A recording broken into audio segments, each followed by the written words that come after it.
lahat mga loves. Done na yung mga girls with their dinner. Ako. 2 pieces of roti for me. Ano lang, ang partner sa roti ko, yung coffee ko. Yan, ang pamartner sa roti ko. Dahil na-shortage kami sa ulam. Dahil kanina niluto ko, talong, yung ginisa sa sibuyas. Sibuyas bawang, tapos eggs.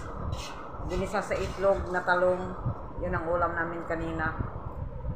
Tapos, naubos lang yun sa pananghalian ng mga girls. Tapos, nagprito ako ng 4 pieces of isda. Yung parang isda sa dagat yun. Parang isda sa dagat, guys. Yata yun. May mga abubot doon. Pasensya na. Tapos, ayun. Yun ang kinain ko, 2 isda. Tapos, si Rihanna naman ngayon, yung isda niya, dahil kinain na nila yung nauna silang kumain. Dahil linis pa ako ng isda.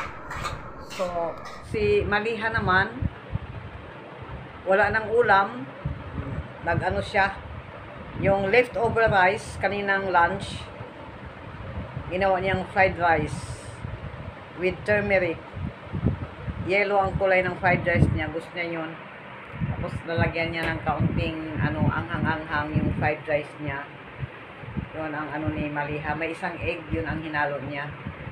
Tapos si Rihanna naman, ang kinain ni Rihanna, yung dalawang pirasong isda na prito ko, yun ang kinain niya. Tapos ako wala na, guys. So, lang ako, tama yun para wag naman tayong grabing tumaas ang natin, cholesterol sa kaka-rice.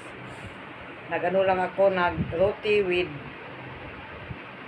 tea. Si Rihanna, natakot ako mga loves dahil medyo sumama ang pakiramdam. Pagka nagkahawaan na ito dito sa bahay. Ako din, kahapon pumunta ako doon sa, kagabi last night, pumunta ako sa kabilang building namin.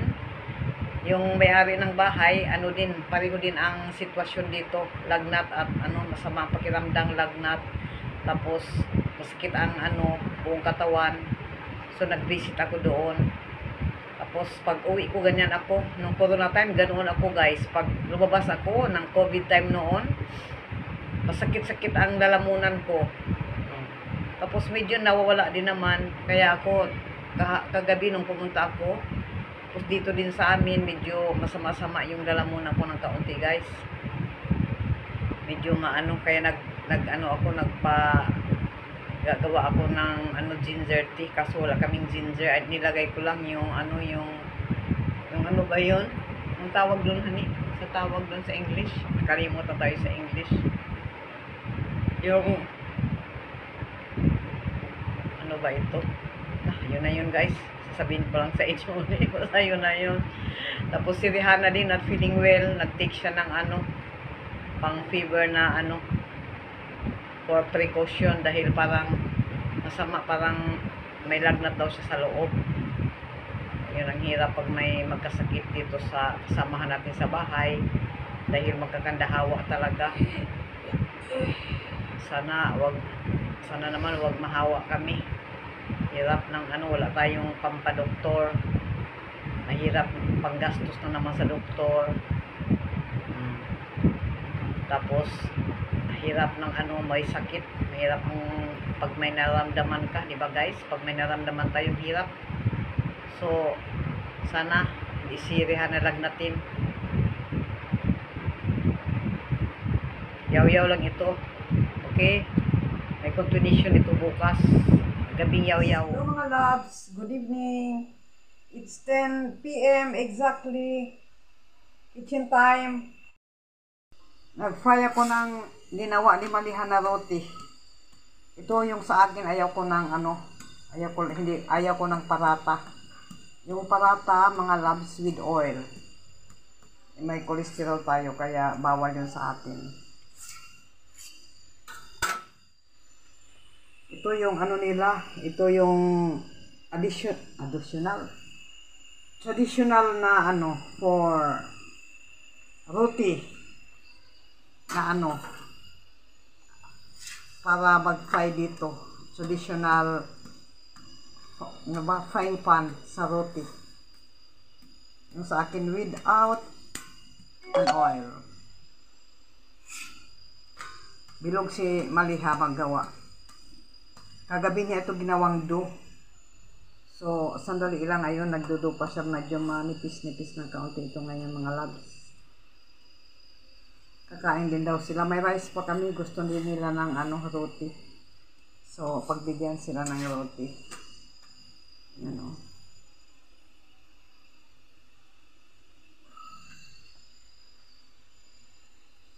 Ito yung parata. Nilagyan ko ng oil. Gusto nila ng with oil. Ako ayoko dahil wala naman silang cholesterol. Okay lang yun sa kanila. Tingnan niyo mga loves. Kung paano gumawa ng roti. Paano mag-fry ng roti. Bangladeshi life.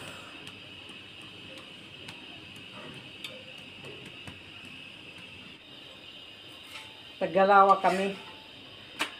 2 each para sa amin. Taggalawa. Tagdalawa. May ngayon, may supply ng gas kaya di natin nagamit yung namin, yung gasol. For emergency lang yung gasol. Kasi pag may gas na supply, yan, dito kami nagluluto. Mga 4 days na ngayon may supply. So, alhamdulillah, makatipid tayo sa gasol. Tipid.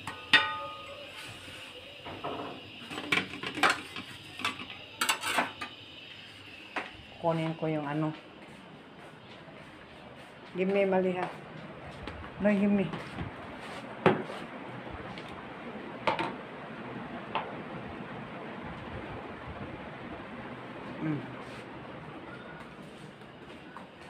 Si Maliha ang nagbilog. Kinuha ko lang yun.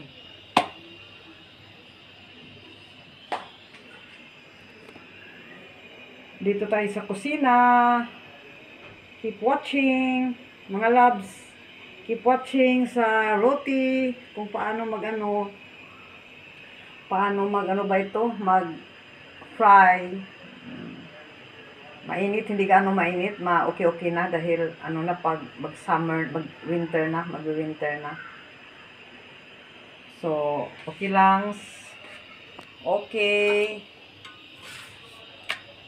Hanggang dito na lang tayo mga loves. Thank you so much sa panonood.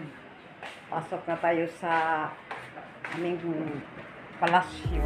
You're the night sky trying to make me see